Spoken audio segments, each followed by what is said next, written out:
Welcome to Inner Mileage. My name is Dr. Gyesie, transformational coach here at Inner Mileage, where we help folks optimize, heal, and transform their lives, overcome trauma, and live happy lives right here and right now. Today we're going to talk a little bit about a very, very difficult topic, particularly for the audience that I'm focused on. And I'll just use the term empaths, just for ease. I really want to speak to empaths who are waking up from the abuse of narcissistic trauma. This conversation is really about the sacred art of cutting people off, as well as things and places that no longer resonate with you. Particularly if you've been in a relationship, in a family, in a workplace, where narcissistic dynamics are at play, you know the toll it takes on your soul.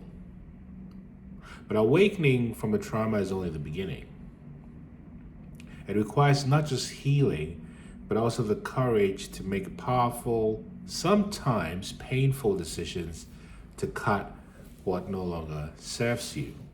In fact, to punctuate this point, when you begin to heal, you begin to realize that the things, places, and people that benefited from your previous unhealed self begin to fall out of range. And when you try to force fit those things back into your life, you realize there's discomfort and dissonance. It's because there's a frequential mismatch, right? Because you've done some internal work, a lot of internal work, which is why you woke up from the spell to see what has happened. So I want to talk a little bit about what the awakening process is, what you do after you've woken up, other things to think about, some practical ways to release what no longer serves you with love, and kind of wrap up there. So when an empath awakens from narcissistic trauma, it's kind of like waking up from a long dark tunnel, if you've been there, or if you're in the process of coming out of it. And this happens for years, for decades, where you may, as an empath, have been surrounded by people, environments, belief systems that manipulated, drained, and really stifled your soul, your spirit. You never felt like yourself. But in the moment of awakening, there's an epiphany that you're more than just a mirror for someone else's projections, that you're a sacred being. And it's that moment that you begin to reclaim your true self, where you're no longer a victim of the spell of obligation and projections that have nothing to do with you. But let's be clear, what do we mean by awakening? It isn't just the process of becoming aware of the toxicity around you from the narcissist in your life. It's actually a deeper, more profound recognition of your own worth. Number one, your own needs, your own power, in fact. And it's realizing that your life is meant for more than serving someone else's ego or agenda. But you have a big mission, or a mission. Secondly, you begin to recognize narcissistic patterns, because narcissists and bullies really prey, and toxic people really prey on empaths because of the boundless energy that empaths have and the desire to heal and help people. The narcissist is driven by a desire for control, the empath for connection. And so it's sort of a mismatch that is a recipe for real narcissistic abuse. But when the empath begins to awaken, it's a turning point where the empath stops becoming a rescuer and starts becoming their own savior, realizing there's no one coming to save you. You've been in a dynamic where you've been given more than you've ever received. And there hasn't been genuine reciprocity because you were programmed to be a people pleaser. So you begin to wake up from that and realize that all the relationships you were in benefit from you suppressing yourself and putting other people first. And in fact, when people realize this, you'll be manipulated to give more than you want to, and you acquiesce to it because it's related to your trauma. And when you don't get the same reciprocity, bitterness begins to set in, anger sets in. Often you notice it, and the people taking advantage of you don't think you do because you come across as very innocent and easy to manipulate. But when you begin to wake up, you realize that, oh my goodness, these things no longer serve me. And awakening means having the courage to let go of places, people, and things that no longer resonate. Because if they don't resonate and you force those relationships to remain, then you're really sacrificing your health and your future. And the people and places and things you may have to let go may include family members, toxic friends, partners, the job that drains you, or even an entire belief system that you've outgrown. It's really a crumbling of your entire old life. It's sort of akin to what's described as the dark night of the soul, where you begin to go to the shadow sides of you and the dark sides of you, realizing why those parts of you are dark, why you behave in those dark ways. And that darkness, because light cannot exist without darkness, becomes a precondition for you to begin to shine your light.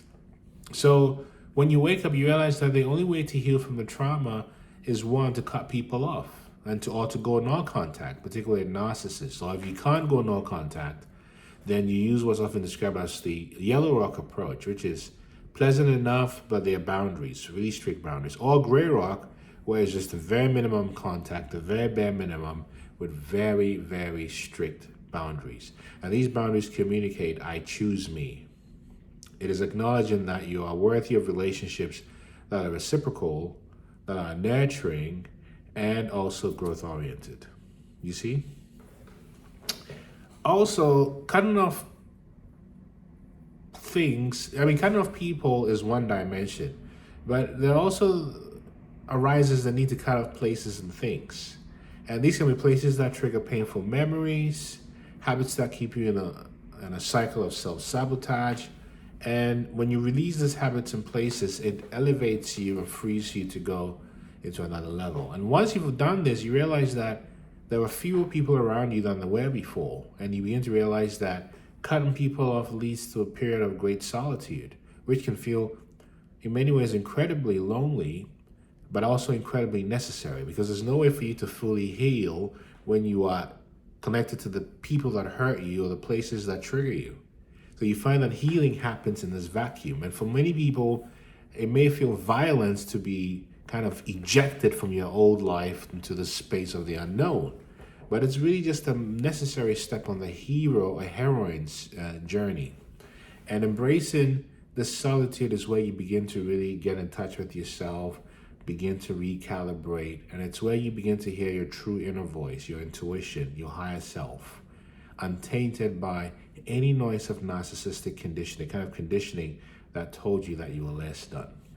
But you may be thinking, well, cutting people off seems rather ruthless and even self-centered, and why should I do that? And here I want to talk about some of the spiritual principles around why it's significant to cut people off who no longer resonate with you. Because number one, it helps you to reclaim your power. Cutting off people or things is really a strong act of reclaiming your spiritual power. Spiritually, it signifies a rebirth, a shedding of old skins, like a snake sheds its skin to become more agile and better. It's shedding of old roles, a shedding of old ways of doing things, old ways of being that no longer align with who you are becoming, you see. Then the second part is it enables you to align with your higher self. When you cut off toxic influences, you create space for your higher self to emerge.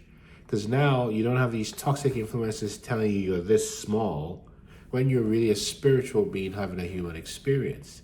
And here you allow, let's call it the field or the divine or source, if you may, to work through you in a more powerful and aligned way. It's where you start to make friends with the unknown, a very necessary part of your evolutionary journey to ascending or ascension.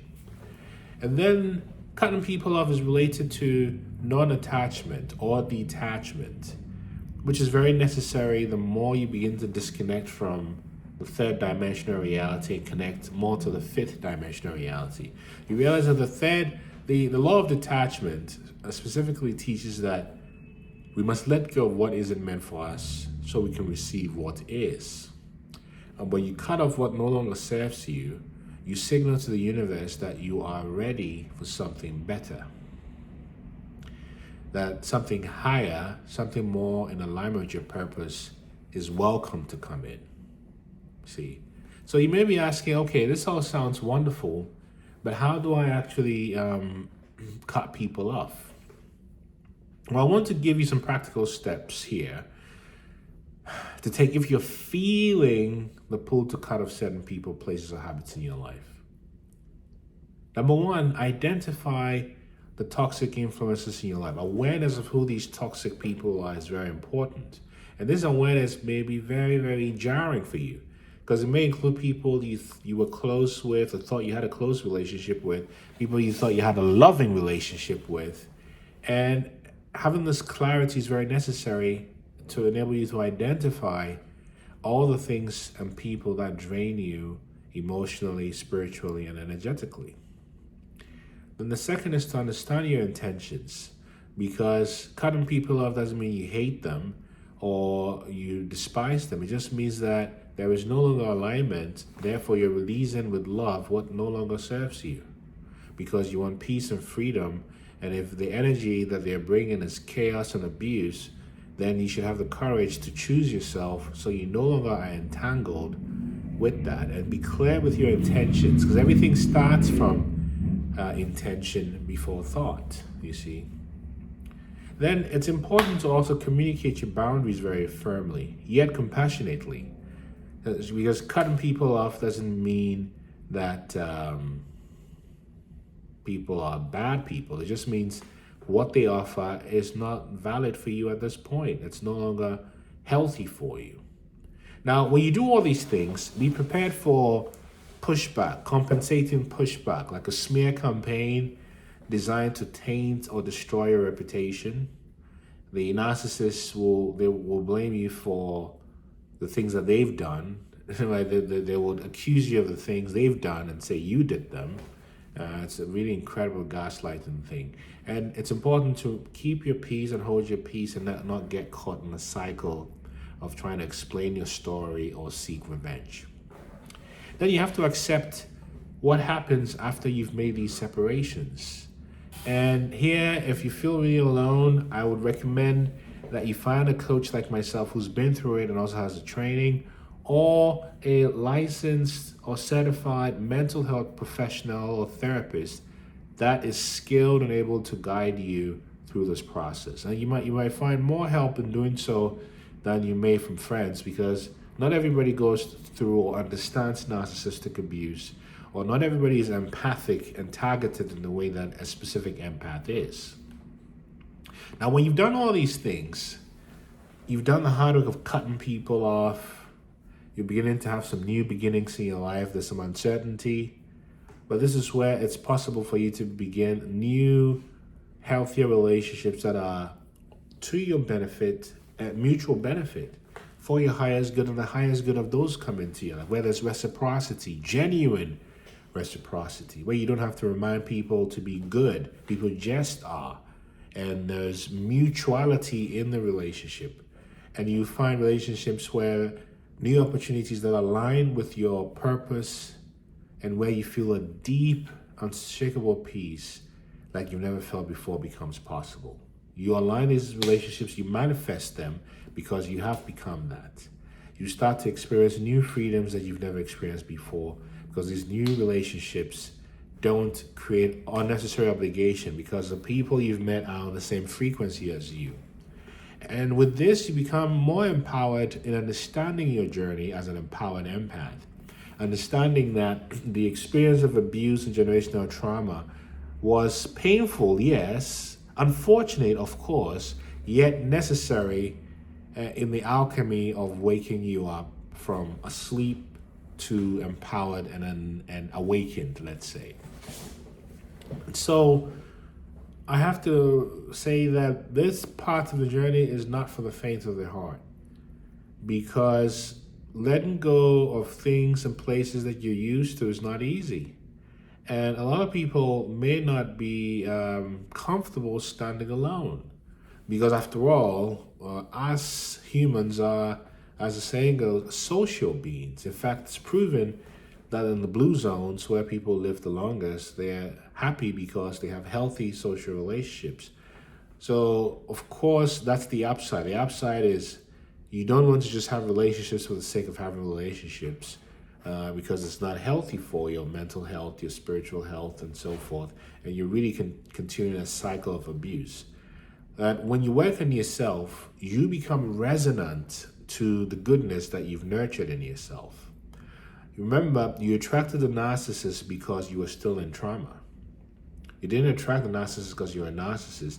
You attracted the narcissist because you were a traumatized empath who was people pleasing, which was the exact supply or narcissistic supply that the narcissist needs to just be.